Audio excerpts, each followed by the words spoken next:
चोरी की बात नहीं है, जो एक पुराना स्लोगन है, चोर मचाए शोर। विदेशी भारत विरोधी शक्तियों के साथ हॉबनॉबिंग के शक के दायरे में तो कांग्रेस और इंडी गठबंधन के लोग पहले से ही थे।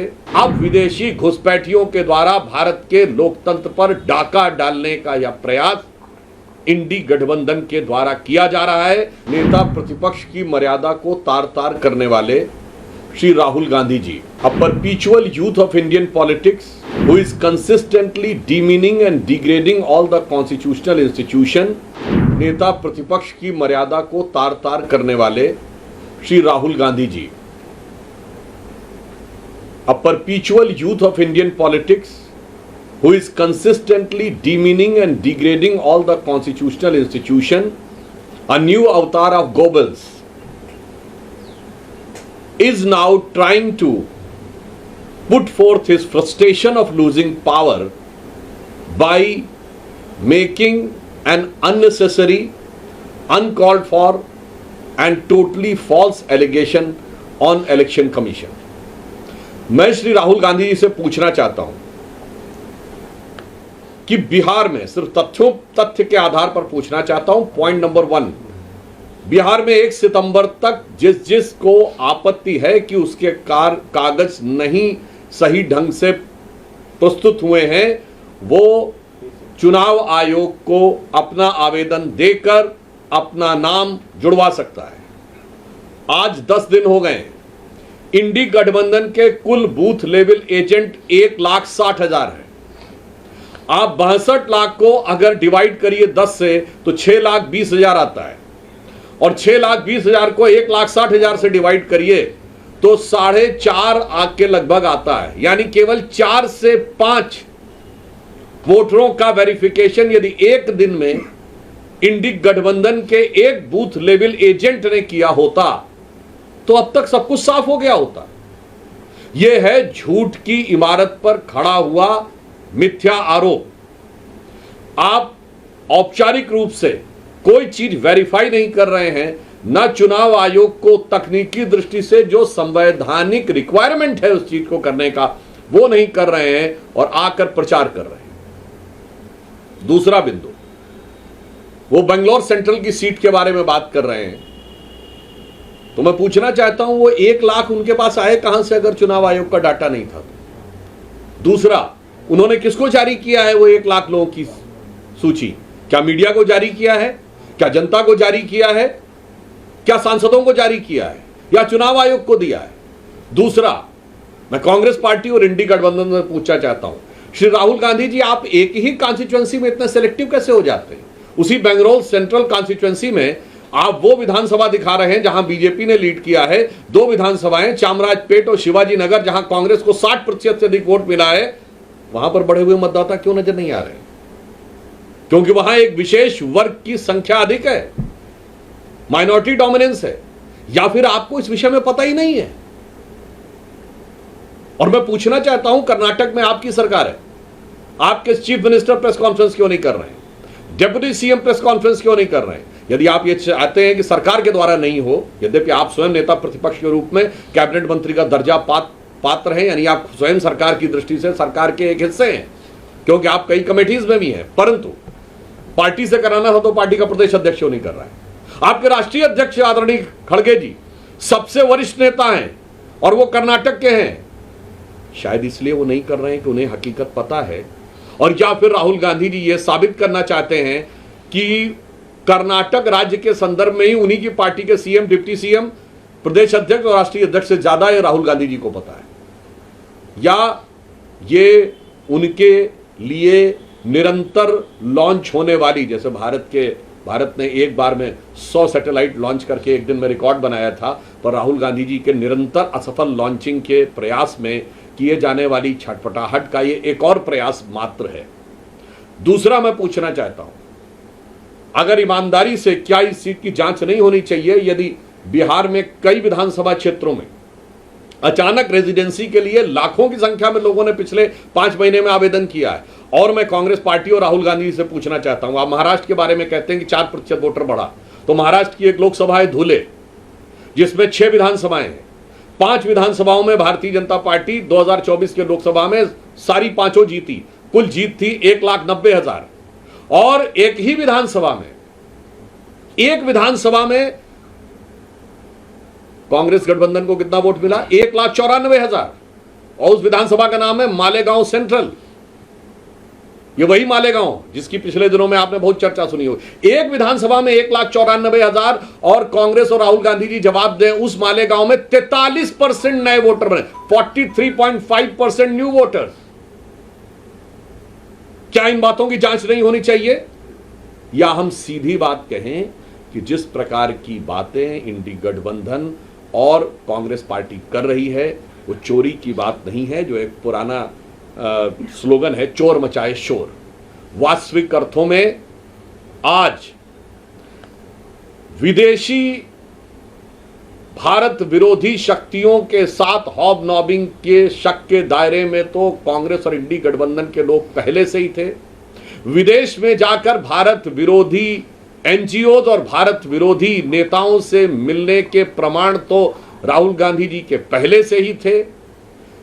6 मार्च 2023 को सीधे विदेश के भारत में हस्तक्षेप की गुहार लगाते हुए आप पहले देखे जा चुके हैं। अब विदेशी घुसपैठियों के द्वारा भारत के लोकतंत्र पर डाका डालने का यह प्रयास इंडी गठबंधन के द्वारा किया जा रहा है। देश को बहुत सचेत और सावधान रहने की आवश्यकता है। और एक बिंदु मैं और कहना चाहूंगा, राहुल गांधी जी लगातार, और कांग्रेस पार्टी और इंडी गठबंधन, क्योंकि मैं मानता हूं राहुल गांधी जी एक व्यक्ति नहीं है, ये एक विचार है और ये कुछ ऐसी शक्तियों के हाथ के हथियार हैं जो शायद राहुल गांधी खुद भी समझ पाते हैं नहीं, मुझे आइडिया नहीं। पर मैं एक बात कहना चाहता हूं, बताइए आप कितनी बार जनता की नजर में असत्य बोलते हुए या झूठ बोलते हुए पाए जाएंगे? जब बयान आया था कि भारत के, मैं अभी से शुरू करता हूं और आपको केवल कुछ उदाहरण देता हूं, देश की जनता अपने आप इस पर निर्णय ले।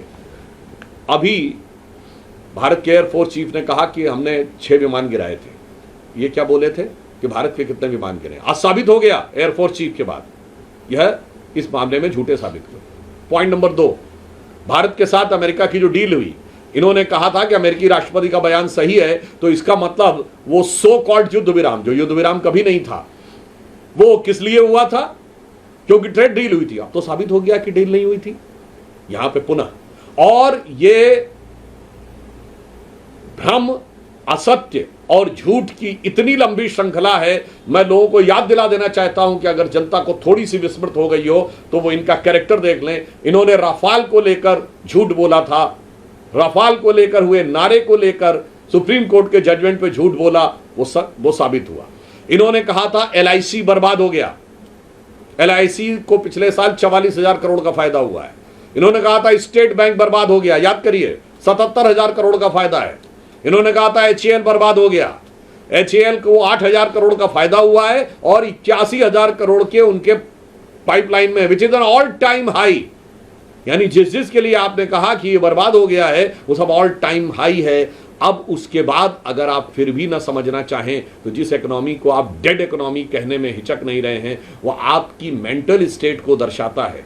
और भारत के बारे में जो इन्होंने सेना के बारे में कहा, एयरफोर्स के बारे में कहा, आर्मी के बारे में कहा, HAL के बारे में कहा, LIC के बारे में कहा, SBI के बारे में कहा, और हाल ही में ऑपरेशन सिंदूर के बारे में जो कुछ कहा वह निरंतर असत्य और झूठ साबित हुआ।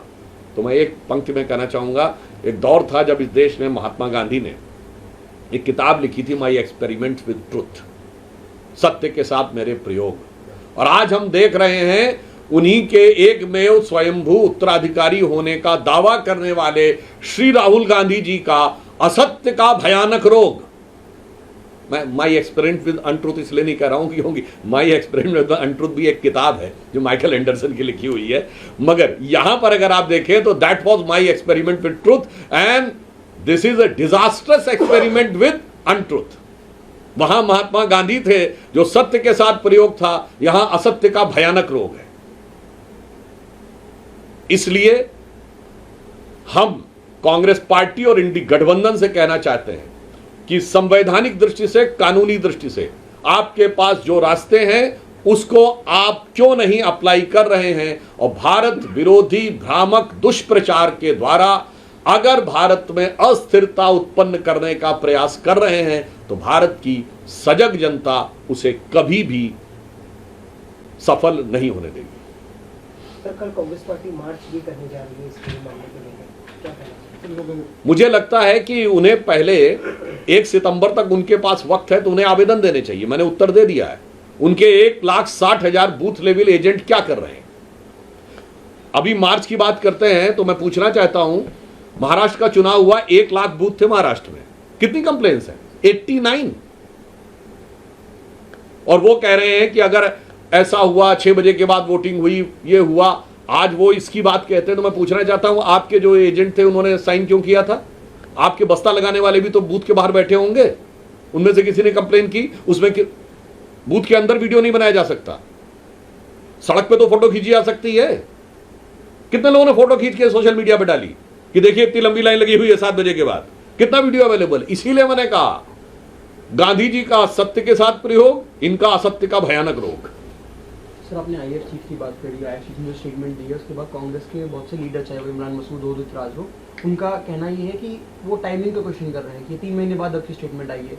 क्या आईएएफ चीफ और ये पार्टी नैरेटिव चेंज करना चाह रही है? मुझे लगता है कि वो लोग जिनको भारत की हर शक्ति, भारत की हर सामर्थ्य, भारत के हर शौर्य में ग्लानि महसूस होती है, वही आज भारत को हर दृष्टि से कमजोर देखना चाहते हैं। मतलब मैं एक बात कहूं, जिन लोगों ने इतिहास में लिखा कि लुटेरे महान थे, वही आज कहते हैं, उनके ही भाषणों में आज पाकिस्तान के पक्ष के अरमान अधिक दिखाई पड़ते हैं। सर, कपिल सिब्बल ने जो बात की है यूपी को लेकर के, कह रहे कि वो लापता है और हैबियस कॉर्पस दाखिल करना होगा, उसका जवाब दे। देखिए, कपिल सिब्बल जी अनेक अवसरों के ऊपर किस किस प्रकार के बयान और किस किस प्रकार की चीजें बोलते रहे हैं, और उनके बारे में ही, पूर्व उपराष्ट्रपति के बारे में ही उन्होंने, उन लोगों ने कितने अपमानजनक, असभ्य बर्ताव किए हैं। याद करिए, संसद भवन के गेट के ऊपर संवैधानिक पद पर बैठे हुए व्यक्ति की मिमिक्री की जा रही है और सांसदों का समूह कर रहा है और नेता प्रतिपक्ष वीडियो बना रहे हैं। मुझे लगता है कि उसके बाद अगर कोई आज ऐसी बात बोलता है तो मैं शब्दशः नहीं कह रहा हूं, कोई इसको कैविएट